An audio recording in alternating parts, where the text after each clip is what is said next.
Hey guys, welcome back to my channel. This is The Missing. I'm Ariane. If you're new to the channel, The Missing is dedicated to my Uncle Mark, who went missing many years ago, and this channel is a channel that features a missing persons case weekly in hopes of helping people bring their loved ones home. If you're returning, thank you again for returning. Thank you for being patient with me while we were gone. If you watched the last video, I did explain that we have a large family and our entire family got COVID.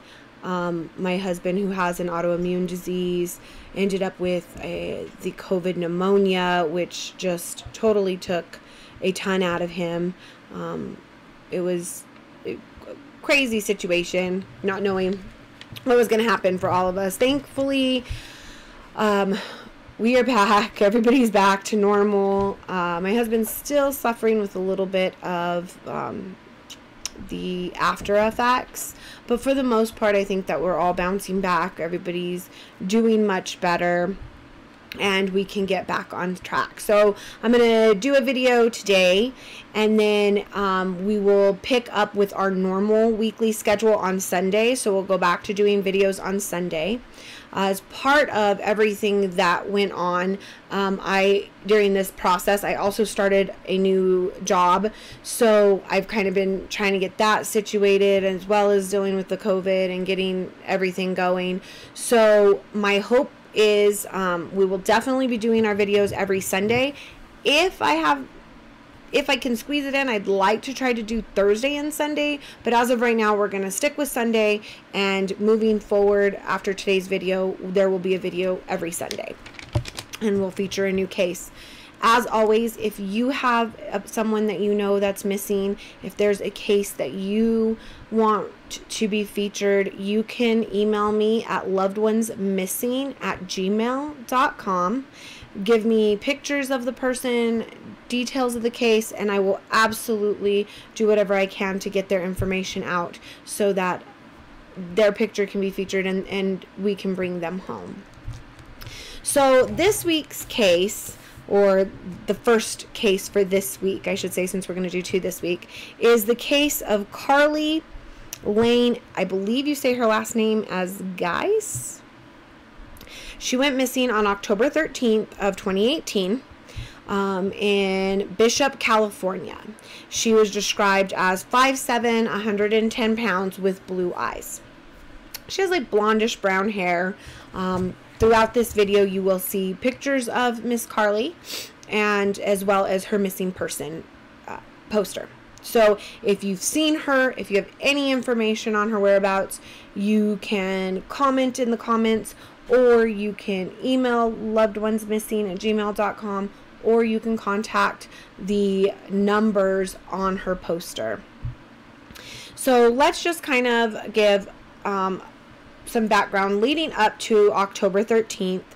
Karlie had, she's a young girl, she's in high school, she's starting to kind of push her limits a little bit. So she had been going through some counseling because she had started, her grades started slipping.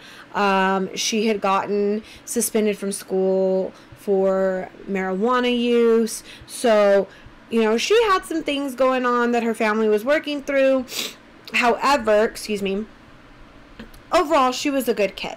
She lived primarily, it's my understanding, she lived primarily with her father and her stepmother, but her biological mother was still involved in her life. So now let's talk about October 13th. Karlie calls her stepmom and asks, can she go to a football game for the school that evening?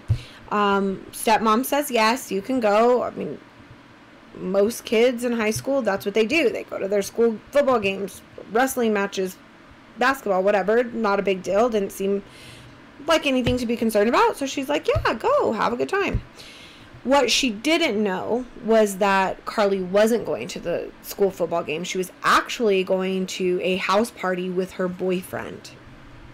So October 13th, Karlie's mom, stepmom, and dad are thinking she's at a football game. Stepmom calls Karlie at 8 p.m. and is like, hey, do you need a ride home? Are you okay? What's the plan? Karlie's like, I'm good. My boyfriend's going to give me a ride home. Everything's fine. Stepmom's like, all right, be safe. See you when we get home. Nothing to be alarmed about. At 8:30, Karlie calls her stepmom, and she is panicked. She's like, I've changed my mind. You need to come get me right now. She's saying, you need to hurry. Please come get me. You need to hurry. She's scared, and she informs her stepmom at this time that she is at a trailer park where there is this house party. And she tells her stepmom to hurry, pick her up ASAP, and that she is, quote, going to book it down Dixon Lane. Okay, this would obviously panic any parent. I mean, if I got a call like that from my kids, I'd be like, what the heck? So stepmom jumps in the car. She's like, all right, I'm going to go get her. She says that the whole time she's on the phone with Karlie, Karlie is telling her how scared she is, that she can hear the panic in her voice, and that Karlie is adamant, you get here ASAP and stay on the phone with me. She doesn't want to be hung up on. So stepmom's in the car. I'm driving. She gets there, and when she gets to the trailer park, she said she initially does not see Karlie. So she's like driving around looking for her. Well, somehow she notices this little light, this moving light off in the distance. So she's like, So she drives towards the moving light, and she discovers that it's Karlie, and she's actually running down the road, and she's using the light on her cell phone as a flashlight. So stepmom pulls up. Karlie sees that it's stepmom, so she jumps in the car to head home. Stepmom says that when she jumped in the car, that Karlie was panicked, and you could see the fear in her eyes and on her face, that she was white as a sheet. Her eyes were completely dilated, and that she states she's afraid the car is going to kill her. What car? Where? Stepmom doesn't see any other car or anybody chasing her at the time that she picks her up. So she's a little like, okay, but as worried as she is, and as many questions as I'm sure she had, she stays calm, and she's like driving Karlie home. She says the whole time that she drives home, Karlie's like bouncing from seats to seats. Like she's constantly changing positions. Her behavior is just completely out of character and very bizarre. From what I understand, was not typical Karlie behavior, nor had she ever behaved like this before. So this is like concerning.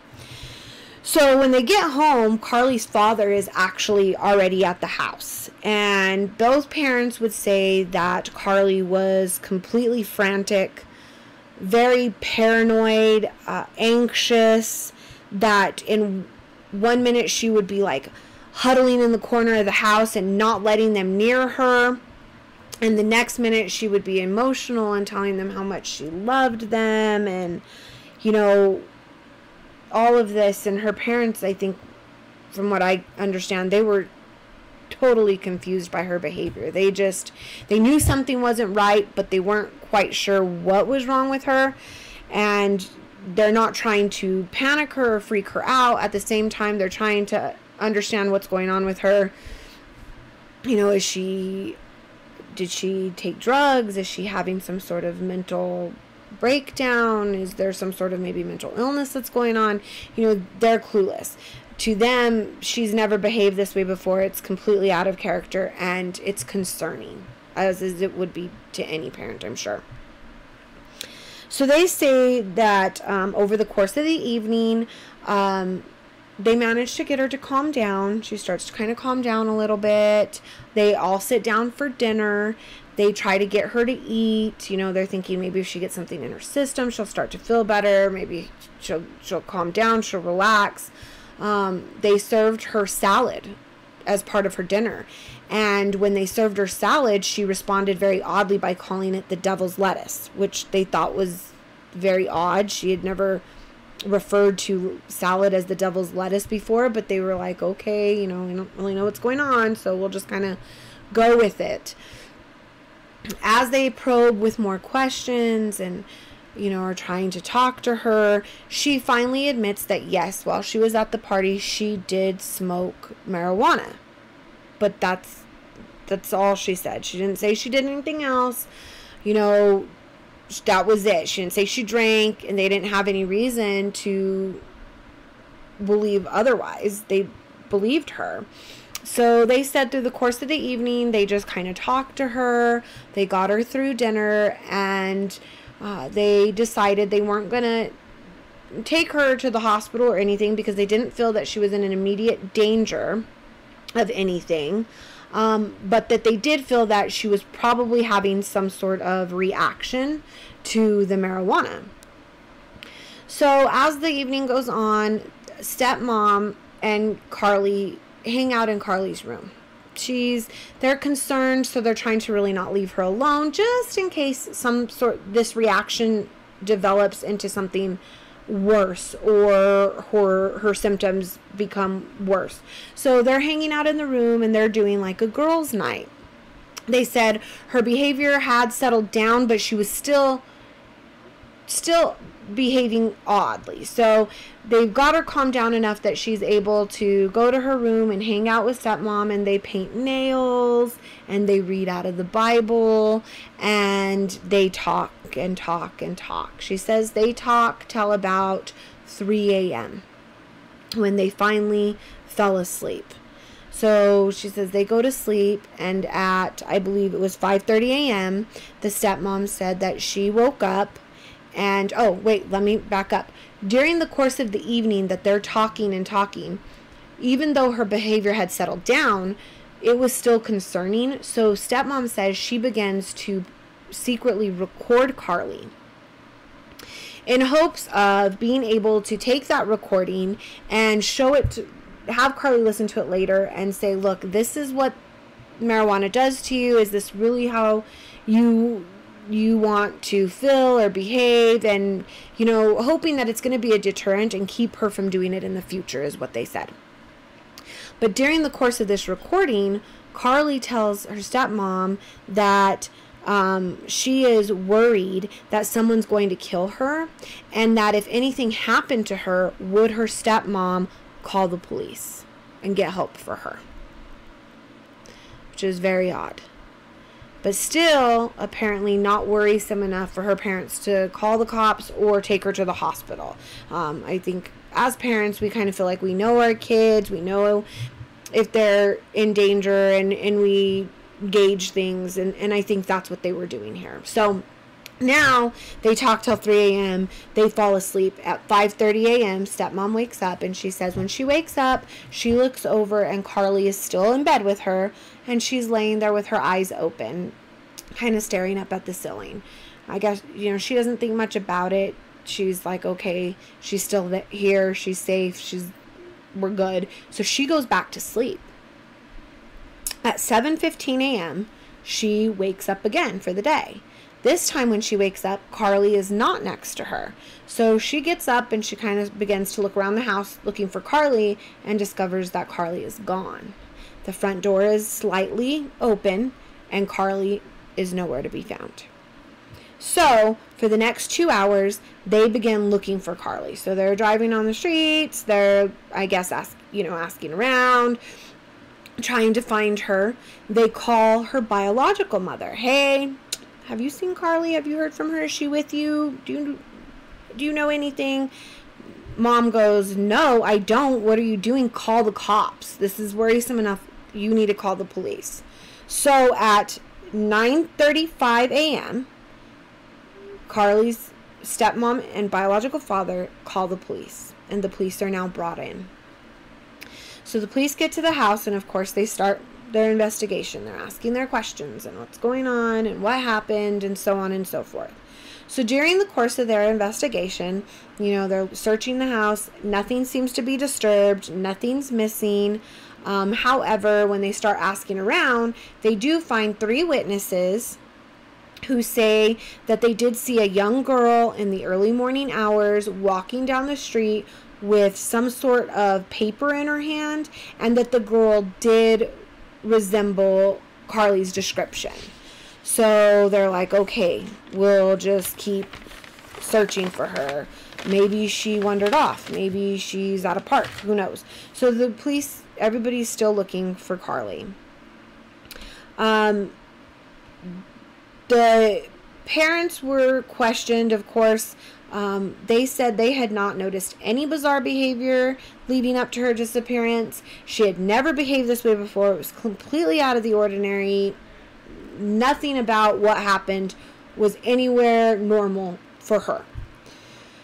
When the cops questioned her friends, however, her friends are like, no, leading up to this, in the days leading up to her disappearance, Karlie has been very paranoid and acting strange, and just there were a lot of red flags. Like, her behavior had started to become odd prior to her disappearance. Parents, both the biological mom, the stepmom, and the dad, all say no, there were no red flags. We never noticed anything. She was a good kid. She pushed the buttons a little bit, but that was normal teenage stuff. That this is completely out of character for her.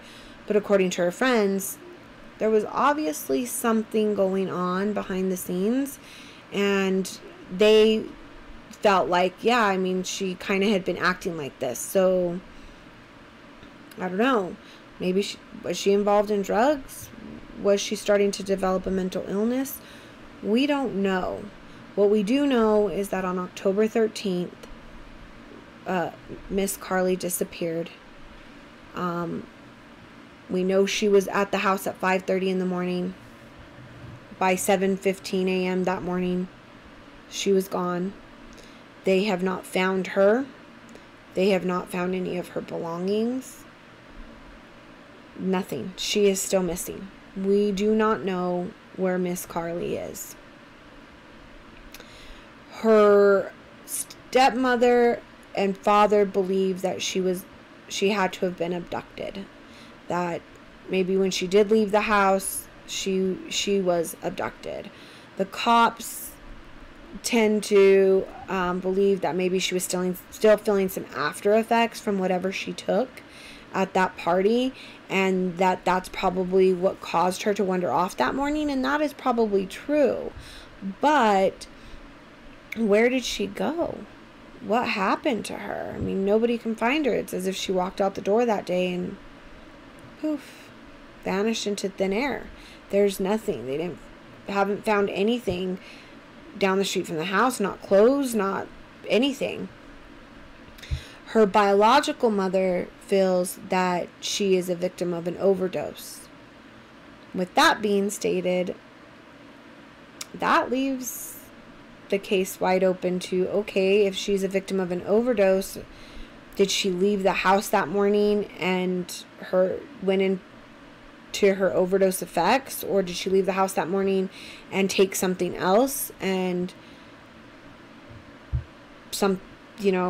she have an overdose somewhere, or while she was alone or with somebody and nobody wants to come forward, or what? I mean, leaves the case so open to what could have happened to her. I can't even imagine what it must be like, to pick first of all, think your kid's at a football game, then discover she's at a house party. Then when you go to pick her up, you get this phone call and she's freaking out. And then you pick her up and you see her in this state of panic and being scared and just paranoia and bizarre behavior. And I mean, that had to be absolutely scary. And then you go to bed with her and you've got her calmed down and you're thinking, okay, she's going to be okay. We'll get through this. I'll see her in the morning. We'll discuss this tomorrow. And then tomorrow she's gone. It's awful, and I sincerely hope that Miss Karlie Lain Guse is found safely somewhere. I hope that she can be brought home to her parents. Please, if you have any information on her whereabouts, Please take a look at the numbers on her missing persons flyer. Please take a look at these pictures, and please say something. If you knew her or you know what happened to her, you have the power to change everything. And I am saying, please, please do so. If it is within your capability to bring her home and bring closure to this family, please do it. Once again, I'm Ariane with The Missing. If you have a case you want me to feature, please email lovedonesmissing@gmail.com and I will feature the case for you. To all of you who are missing someone you love, I pray they are brought home safely to you and you find the closure and peace that you all deserve. I hope you have a blessed day, and I will see you guys on Sunday.